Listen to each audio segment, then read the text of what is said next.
दोस्तों ये राहुल का परिवार है जिसमें राहुल और उसकी मम्मी की आइज़ का जो कलर है वो ब्राउन है यानी भूरा है, जबकि राहुल के पापा की आइज़ का कलर ब्लू है।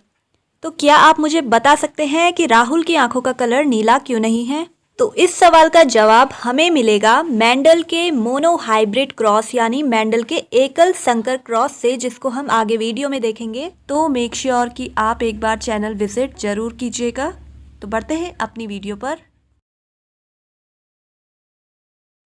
तो चलिए वापस आते हैं अपने सवाल पर कि राहुल की आंखों का कलर अपने पिता की तरह ब्लू यानी नीला क्यों नहीं है, बल्कि अपनी मम्मी की तरह ब्राउन क्यों है।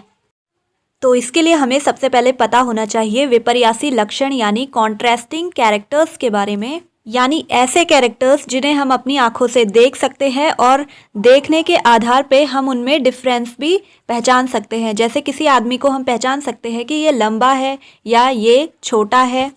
तो ये लंबा या छोटा ये दोनों कैरेक्टर्स है किसी व्यक्ति की लंबाई के। तो ऐसे लक्षण जो किसी एक गुण के दो पक्षों को दिखाते हैं यानी दो पहलुओं को दिखाते हैं, जैसे लंबाई का एक पहलू किसी का लंबा होना है तो दूसरा पहलू बौना होना है, तो ऐसे लक्षणों को हम कहते हैं विपर्यासी लक्षण यानी कॉन्ट्रास्टिंग कैरेक्टर्स। तो विपर्यासी लक्षण वाले दो प्लांट्स का जब हम आपस में हाइब्रिडाइजेशन यानी संकरण करवाते हैं तो ऐसे संकरण को हम कहते हैं एकल संकर संकरण या मोनो हाइब्रिड क्रॉस। जैसे ऊंचाई के लक्षण के लिए यहाँ पर लंबा और बौना ये दो विपर्यासी लक्षण है। तो एक बहुत famous scientist John Gregor Mendel ने लंबा और एक बौना पौधा मटर का लिया, तो इन दोनों के बीच उन्होंने संकरण कराया और पहली जनरेशन उत्पन्न की, मटर के पौधे की पहली जनरेशन उत्पन्न की। तो एक लंबे और बौने पौधे से जो पहली जनरेशन उत्पन्न हुई वो पौधा लंबा था। अब पहली जनरेशन के इस लंबे पौधे का उन्होंने सेल्फ पॉलिनेशन किया, जिसमें 3 पौधे तो लंबे प्राप्त हुए जबकि चौथा पौधा बौना प्राप्त हुआ। तो सेकंड जनरेशन के प्लांट्स का रेशियो अगर देखें तो लंबा और बौने पौधे के रेशियो है 3:1। तो इस प्रयोग से मेंडल ने एक परिणाम निकाला कि फर्स्ट जनरेशन में जो पौधा उत्पन्न हुआ था वो दिखने में भले ही लंबा था, लेकिन कहीं ना कहीं उसमें बौने पौधे के गुण भी उपस्थित थे। तो इस प्रयोग से मेंडल ने एक परिणाम निकाला यानी एक कंक्लूजन जो निकाला वो ये था कि कोई तो ऐसी चीज़ है जो फादर जनरेशन से उसके दूसरी जनरेशन्स को मिलती है। तो ऐसे गुण या ऐसी वस्तु को उन्होंने क्या नाम दिया? ऐसे गुण को उन्होंने नाम दिया कारक, जिसे बाद में हम जीन नाम से पुकारने लगे। और हम सभी जानते हैं कि जीन्स ही वो गुण है जिसे हम आनुवांशिकता की इकाई यानी हेरिडिटी यूनिट कहते हैं। अब जब फर्स्ट जनरेशन में हमारे पास लंबा पौधा था तो हमें सेकंड जनरेशन में एक बौना पौधा कैसे प्राप्त हुआ? तो इसका कारण मेंडल ने ये माना कि जब फादर जनरेशन में हमने एक लंबा प्लांट लिया था और एक बौना प्लांट लिया था, तो जो फर्स्ट जनरेशन का प्लांट आया उसमें लंबे गुण और बौनेपन के गुण दोनों की उपस्थिति थी, लेकिन हमें केवल एक गुण प्रदर्शित हुआ और वो गुण था लंबापन। तो अपने इस परिणाम को मेंडल ने नाम दिया प्रभाविता का नियम यानी लॉ ऑफ डोमिनेंस। इसके अनुसार जब एक ही लक्षण के दो कॉन्ट्रास्टिंग कैरेक्टर्स वाले प्लांट्स के बीच हाइब्रिडाइजेशन यानी संकरण कराया जाता है तो फर्स्ट जनरेशन में वही कैरेक्टर वही गुण प्रदर्शित होता है जो प्रभावी है यानी जो डोमिनेंट था। इसी को प्रभाविता का नियम कहते हैं।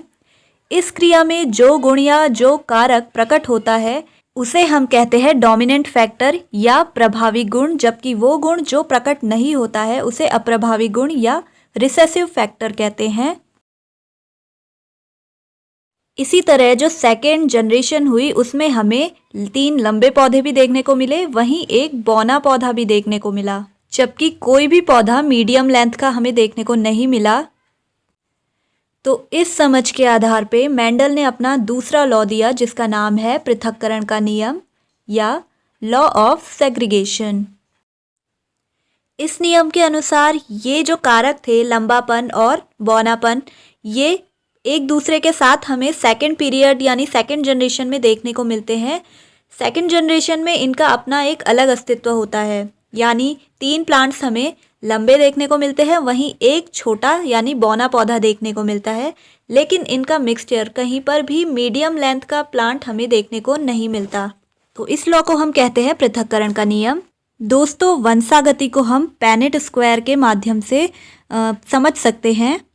इसमें हम कॉन्ट्रास्टिंग कैरेक्टर्स को हॉरिजेंटली और वर्टिकली लिख लेते हैं और इनके कॉम्बिनेशंस तैयार करते हैं। इसमें प्रभावी कारकों को हम कैपिटल लेटर से और अप्रभावी कारक को हम स्मॉल लेटर से लिखते हैं। जैसे लंबाई को हमने कैपिटल टी यानी टॉल से दर्शाया और बौनेपन को हमने स्मॉल टी से दर्शाया। तो संकरण के लिए हम इसे कुछ इस तरह से प्रदर्शित कर सकते हैं। लंबे पौधे और बौने पौधे के जो जीन के जोड़े हैं उसे हम लिखेंगे कैपिटल टी और स्मॉल टी से। तो पृथक्करण के नियम के अकॉर्डिंग जो जीन का जोड़ा है उनमें से एक एक जीन अलग हो जाएगा, जैसे कैपिटल टी और स्मॉल टी। और फर्स्ट जनरेशन में हम देख रहे हैं जीन का जोड़ा एक कैपिटल टी है और एक स्मॉल टी।